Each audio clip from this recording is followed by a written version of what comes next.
All right, guys, you have this here. This is your quadratic equation, okay? And what we're going to get now, lads, is the following. You have a table function, okay?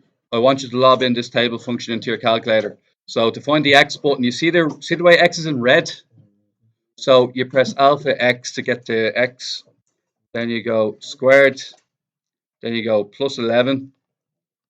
And then you have your x there. So press menu. Press 3. Menu is in white writing. See where I'm floating here? Mouse set. Mouse 3. You have it? Okay. You enter in minus 42. Okay. G of x, if it's not an option on the old calculator, but on the new calculator, you just press equals, just skip it. Okay. No, see the menu button? Give me. 3. Table. Okay, guys, you ready? Who's this far along? Okay. You start at minus 10. You end at 10. And it's a step of 1. Okay. Now, what this does is the following, right? See the way it's giving you these points on the right hand side. Okay, so it gives you. Can somebody call out those points for me, just out of interest? Minus 10, minus 52, was it? What's minus 9? Minus what? Is it? Yeah, minus 60. Now, keep going down. All right, and so do you know what the problem is here? A root is where it crosses the axis. Does everybody see that? A root is where it crosses the axis. Currently this graph, lads, currently this has no root. When I cut it twice, do you see that? That'd mean 2 positive roots here and here. If I go to the left slightly, this would be 1 negative root and 1 positive root. Everybody cool with that? Now this is what's known as trial and error. If you throw in minus 10 into the equation, it will kick out an answer of minus 52. Does everybody get that? If I replace x with minus 10, it will kick out a result of minus 52. Okay? And to save you all the hassle, you're not going to keep guessing. You have to keep going until you get 0. We haven't got the patience for that, nor do I. All right? So what you're going to do is you're just going to look through your list. And you're getting closer to 0, aren't you? Keep going down. There's one of the answers. See it? 3, 0. Now, in the test, they won't know if you did that or not because they can't be looking at what you're doing in your calculator. So what you just do now is, now that you know it's 3, you know this point here is 3, 0, because it crosses the axis there. All you do is sub in 3. Okay? Sub in 3, and long behold, when you throw that into the calculator, it's going to be 42 take away 42. It's going to be 0. This means that 3 is one of the roots. X equals 3 is one of the roots. Go searching again. Is there any other time it's a 0? I only found one time it was a 0. Does it only want one root? Oh, only wants one root. Excellent. Let's do part 3 together now. I want you to do the same thing. Put into the table function, go all the way from minus 10 to plus 10, and find out where the y value is a 0.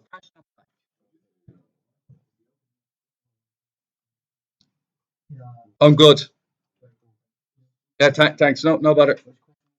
All right, we're doing. I'll highlight the one we're doing. Part 3. Yes. Yeah, one more time. All right. You open up the calculator. Okay. You press menu. You press 1. That sets you back to normal. You press menu. You press the number 3. Actually, press the number 3, and it kicks up f of x straight away. Enter in the equation you're given. Of x squared. What? Yeah. Plus 2x minus 63. You cool? All right. Right. If you put equals on the new model, it gives you g of x. You press equals again. Now, start. I always tend to do, it can only hold 20 points. Or sorry, it It'll only hold about 25 to 30 points. I usually go from minus 10 plus 10. And if I don't find the answer I want, I search another area after that. So usually minus 10 to plus 10. Start at minus 10. Press minus 10. Equals. Press plus 10. Press equals 1. Yeah. And it kicks out something that looks like this. Yeah, that's okay. So, oh, perfect. You have an answer. Everybody, does everybody see minus 9, 0? That means minus 9 would be a perfect answer for this. I'm going to see if there's another one. What? Oh, lads. I found 2 answers. Yeah. Minus 9 as well, mate.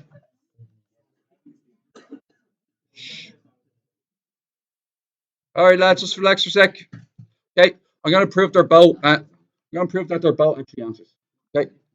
Look here. Anywhere you see an X, put in the number that you just spoke about. Everybody thinks it's 7. Yeah, okay, guys. 49, 14, minus 63.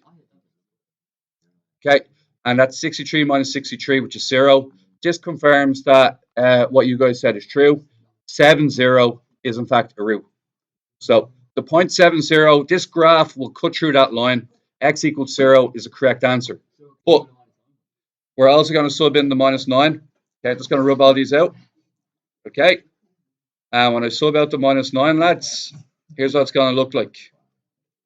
Okay, so minus 9, okay. 81 take 18, okay, minus 63. And it's the same thing, isn't it? It's going to be 81. It's going to go to 0, isn't it? So this means that minus 9, 0 is also a root. So there's one negative root and one positive root. And as we discussed, one of the roots is x minus 9, and the other root is x equals 7. Yes. I always use a step of 1. When I teach us functions later in the year, I'll end up using 0.5 as well, but that's another day's battle. Absolutely. Yes. Just one. But we're having a day where it was one number 1 and the answer is no. All answers are acceptable. Yes. Whatever. Yeah. Yeah, they're both roots. Anything that has a 0 as the y value is a root. Always, yeah. No, you don't. The graph is just to explain that all these graphs are U-shaped, and what a root means is where it crosses the x-axis.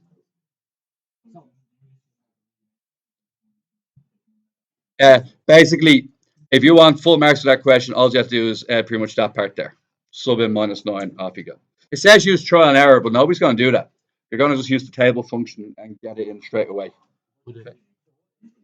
Trial and error be that's the number. So an example of trial and error would be this. If I, for argument's sake, chose what's it called? If I chose 5 as an answer, so if I chose 5, sorry, I'll just explain what trial and error means here, okay, in the case of this question. And it is word known. Okay? Guessing until you get the answer, which is obviously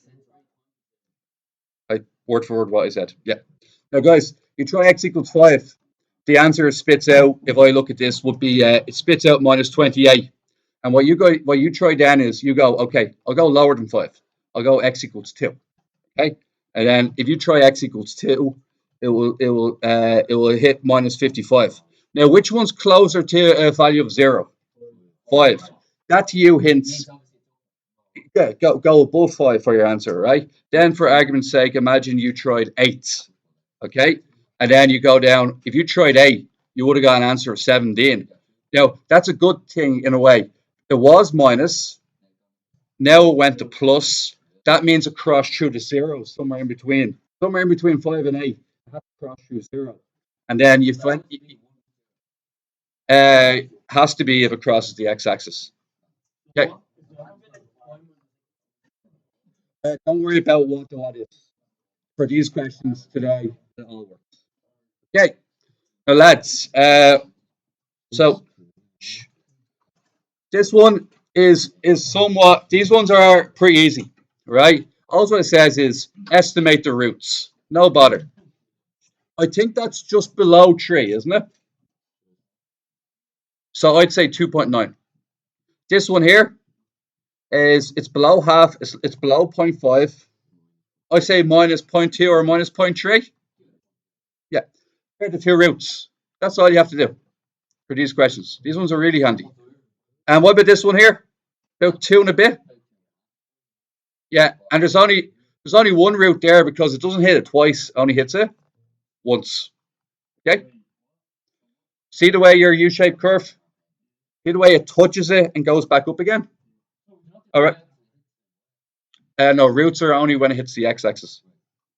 So if I hit a 4 and minus 2 as an example, there's a classic case of 2 roots, but this one only hits it once. Okay. All right.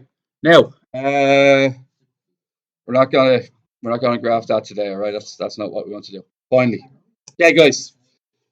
These are yeah.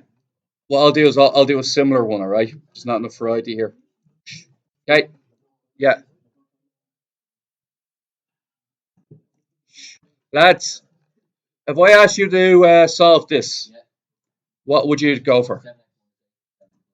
Yeah. Difference of two squares. See the way it's a minus? And see the way 49 and 64 are square numbers? It's indicative of the minus b formula. Oh, sorry, of the difference of two squares. Okay. And what would be your two answers? Anybody?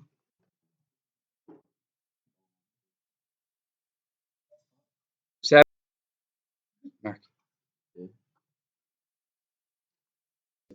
Now, all right.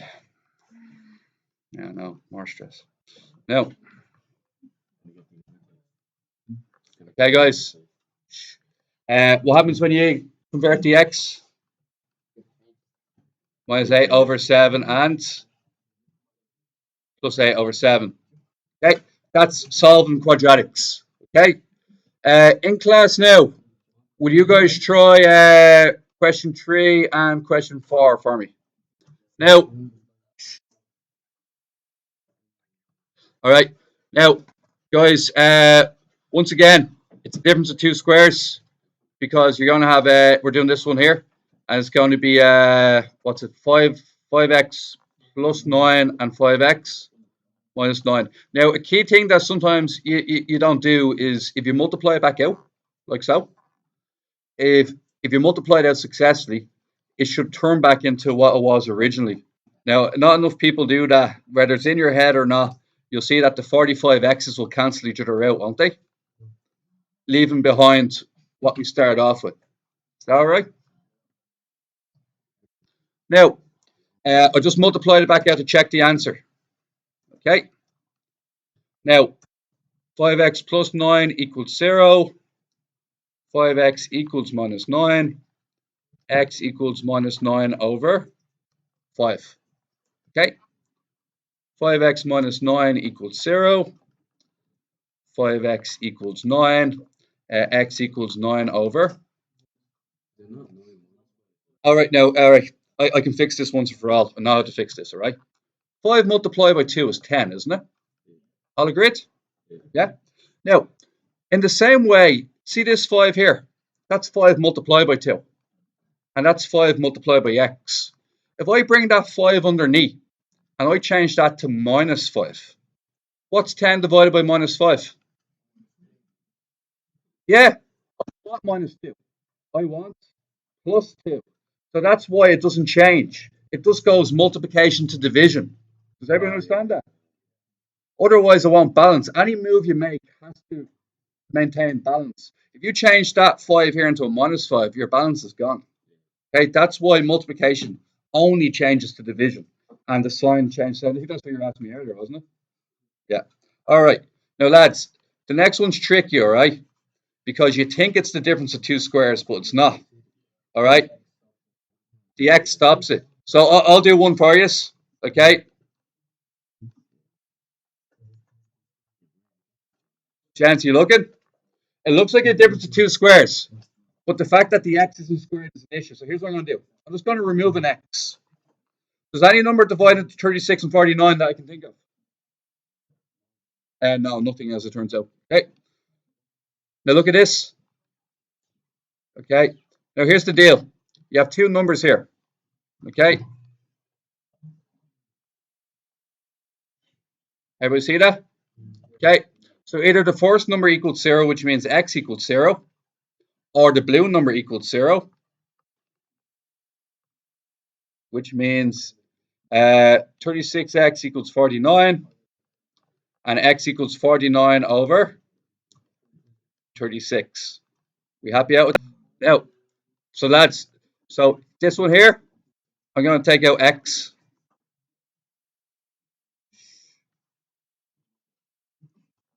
See the way I took out the x, lads? Okay, just 1 second, mate. Two of them, the blue and the green. Okay. The blue is x equals 0. The green is 25x minus 81 equals 0. 25x equals 81. X equals 81 over 25. Huh?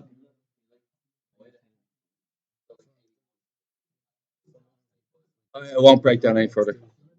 Positive. Yeah. Okay. The one that has three variables. Okay. Do 6 times 26. What is 6 times 26? Yeah. Like that's not great. You have to add to 25 now. Here's what I'm thinking. All right. Thanks for doing that. Right. What I was thinking was this.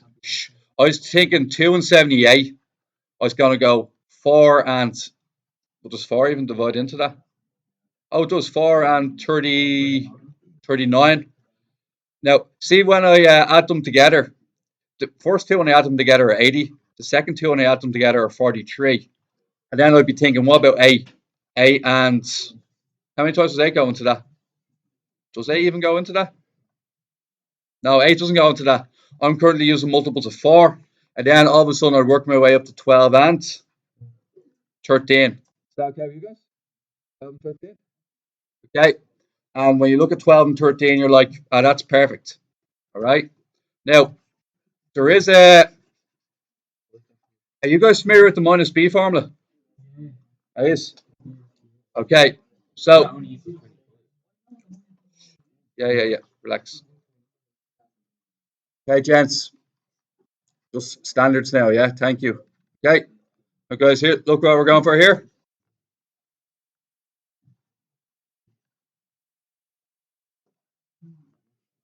Okay.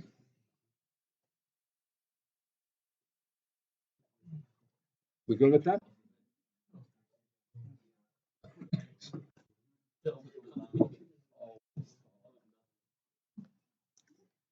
Okay, guys, you good? Okay. Now, 6x into x minus 12, okay? Oh, x minus 2, thank you. And finally, minus 13 into x minus 2, okay? And then your two answers are 6x minus 13, x minus 2, x equals 2. So everybody understand where I got x equals 2 from? X minus 2 is 0, x equals 2. 6x minus 13, 6x equals 13, x equals 13 over 6. I found finding 12 and 13 quite difficult, and I was taking it in a test, like that's a lot of effort, so I'm going to give it plan B right now. Okay, option B. That all worked perfectly. Whoever did that, great idea, you pulled it off, no bother. I just got your option B before I do anything else. It was minus 13, but then I transferred it to the other side. Okay. Sorry, we just went through that. Give me. Sorry, lads, for the last time. Just we're having a balance issue with algebra here. I'll fix it. I'll fix it one more time. All right. Okay. Right. Would you agree? Would you ever agree 6 plus 10 is 16? Okay.